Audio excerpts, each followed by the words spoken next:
The rain drummed against the floor-to-ceiling windows of the Meridian Building's 23rd floor, each drop catching the neon glow of Portland's downtown district before sliding down the glass like tears of the city itself. Inside the sleek conference room that had been transformed for our annual company party, 200 employees of Cascade Engineering Solutions celebrated another record-breaking year with craft beer, artisanal appetizers, and the kind of forced corporate merriment that made everyone pretend they enjoyed spending Friday night with their co-workers. My name is Robert Bob Sullivan, and at 58, I sat near the back of the room, nursing a local IPA and watching colleagues half my age network and celebrate around high-top tables and modern furniture that looked more like art installations than practical seating. The exposed brick walls and industrial lighting gave the space the kind of trendy aesthetic that screamed innovation to people who measured creativity in open floor plans and ping-pong tables. I adjusted my navy blazer, the same one I'd worn to every company function for the past 8 years, and tried to ignore the feeling that I was watching my own professional wake. 6 months ago, I had been senior project manager, the person younger engineers came to when they hit impossible deadlines or encountered problems that textbooks hadn't prepared them for. Now, thanks to our new director of operations, I was senior technical advisor, a meaningless title that came with a desk in the corner and no real authority. The irony wasn't lost on me. The engineering processes that had made Cascade a leader in sustainable infrastructure were methodologies I had developed over 35 years in the field, working on everything from bridges to water treatment facilities to the kind of complex projects that required both technical expertise and hard-earned wisdom. The trouble had started 10 months ago when our CEO, Patricia Wells, hired Marcus Chen as Director of Operations. At 34, Marcus was everything the modern engineering world seemed to value. MIT graduate, previous experience at 3 Silicon Valley startups, and the kind of disruptive thinking that made executives salivate over efficiency metrics and cost optimization. I had tried to work with Marcus, really tried. When he arrived with ideas about streamlining our project workflows and leveraging technology to optimize human capital, I supported his initiatives. When he suggested implementing new project management software, I learned the systems despite being perfectly capable with the methods that had successfully delivered projects for 3 decades. But it quickly became clear that Marcus's vision of optimization didn't include room for someone like me. In meetings, he would interrupt my technical explanations with comments about legacy processes and outdated methodologies. When I shared insights from my 35 years of field experience, he would smile condescendingly and suggest that data-driven approaches are more reliable than anecdotal evidence. The systematic marginalization was subtle but relentless. Projects I had managed for years were reassigned to younger engineers. Technical decisions I had made were second-guessed and often reversed, usually resulting in problems that I could have predicted but was no longer consulted about. When clients specifically requested my involvement in their projects, Marcus would suggest they explore fresh perspectives from our emerging talent. The final blow had come 4 months ago, during a company-wide meeting where Marcus announced the new Innovation Initiative. Standing in front of 200 employees, he declared that Cascade was moving beyond traditional engineering practices and embracing cutting-edge methodologies that reflect the future of sustainable infrastructure. Then he unveiled the new project leadership structure. All lead engineers under 40, all hired within the past 2 years, all eager to prove themselves by implementing the latest technologies regardless of whether they were appropriate for the specific challenges of each project. My name was conspicuously absent from the leadership chart, and when a senior engineer asked about my role, Marcus had smiled and said, "Bob will be transitioning to an advisory position where his experience can be properly archived." Tonight's party was supposed to be a celebration, but for me it felt more like a funeral. I stood near the windows watching the Portland skyline blur through the rain when I felt a presence beside me. I turned to see Jake Morrison, 26 years old, fresh out of Oregon State with a degree in civil engineering, and the kind of enthusiasm that reminded me of myself 35 years ago. Jake had been assigned to me as an apprentice 8 months ago, back when I still had real projects to manage. In those months before Marcus's restructuring, I had taught him everything I could about the practical realities of engineering, how to read a site that didn't match the blueprints, how to solve problems that weren't covered in textbooks, how to build relationships with contractors who had been working construction longer than Jake had been alive. "Mr. Sullivan," Jake said quietly, his voice barely audible over the ambient chatter. "This whole thing feels wrong." I looked at him, this young man who still called me Mr. Sullivan despite my repeated request to just use Bob. His face was serious, troubled in a way that suggested he was wrestling with something important. "What feels wrong, Jake?" "The way Marcus talks about your work, about your methods, like they're obsolete or something." Jake's jaw tightened with the kind of righteous anger that comes from watching injustice unfold. "But I've seen what you can do. I've watched you solve problems that stumped entire teams of younger engineers." Before I could respond, the sound of feedback from the microphone cut through the room's ambient noise.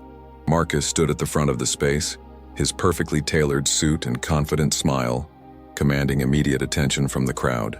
"Ladies and gentlemen," Marcus announced, his voice carrying the authority of someone who had never doubted his place in the world. "If I could have your attention for a few minutes, I'd like to share some thoughts about Cascade's incredible year." The room gradually quieted as people turned toward the front, drinks in hand, ready for the usual corporate celebration speech. I had no idea I was about to become the evening's entertainment. Marcus launched into his prepared remarks about innovation, efficiency, and the bright future ahead for Cascade Engineering. He spoke eloquently about the company's growth, the new contracts we'd secured, and the cutting-edge projects that had established us as leaders in sustainable infrastructure. "This success," Marcus continued, his voice carrying the confidence of someone who had never failed at anything significant, "is the result of our commitment to innovation, our embrace of modern methodologies, and our willingness to move beyond outdated practices that were holding us back." I felt my stomach tighten as Marcus painted a picture of progress that conveniently omitted the foundation upon which all of this success was built. Around the room, young faces nodded approvingly, buying into the narrative that everything good about Cascade had started with Marcus's arrival. "As we look toward the future," Marcus said, his smile taking on a sharper edge, "we must continue to evolve, to embrace new technologies, and to ensure that our team reflects the energy and innovation that our clients expect." Then his eyes found me across the room, and his smile became something colder. "Speaking of evolution," Marcus continued, his voice taking on the tone of someone about to deliver a punchline, "I think it's important to acknowledge that change isn't always easy for everyone. Some people find it challenging to adapt to new ways of thinking." The room was beginning to sense that something was happening, conversations quieting as people picked up on the shift in Marcus's tone. "Take our friend Bob Sullivan here," Marcus said, gesturing toward me with the casual dismissiveness of someone swatting away a fly. "Bob represents the old guard. Dedicated, certainly. Experienced, absolutely. But sometimes experience becomes a liability when it prevents us from embracing innovation." I could feel every eye in the room turning toward me, their expressions ranging from curiosity to embarrassment to barely concealed amusement. Marcus was using me as an object lesson, a cautionary tale about the dangers of clinging to the past. "Bob's methods worked fine in their time," Marcus continued, his voice gaining momentum. "But we can't let nostalgia hold us back from the future. The humiliation was surgical, precise, designed to reduce 35 years of expertise to a quaint anachronism." The laughter started quietly, a few chuckles from Marcus's inner circle of young managers, then spreading like ripples across the room. It wasn't cruel laughter exactly, but it was dismissive, the kind of polite amusement that cuts deeper than open mockery. Now," Marcus said, raising his hand with mock concern. "Let's not be too hard on Bob. After all, someone has to represent the way things used to be done. Think of him as our living museum of engineering history." More laughter now, less restrained. I could see people pulling out their phones, probably recording this moment for internal Slack channels and social media. My professional humiliation was becoming entertainment, a viral moment in the making. "The beautiful thing about engineering," Marcus continued, clearly enjoying his moment in the spotlight, "is that it's constantly evolving. What worked 20 years ago might be completely obsolete today, and sometimes the kindest thing we can do for our veteran colleagues is help them understand when it's time to step aside."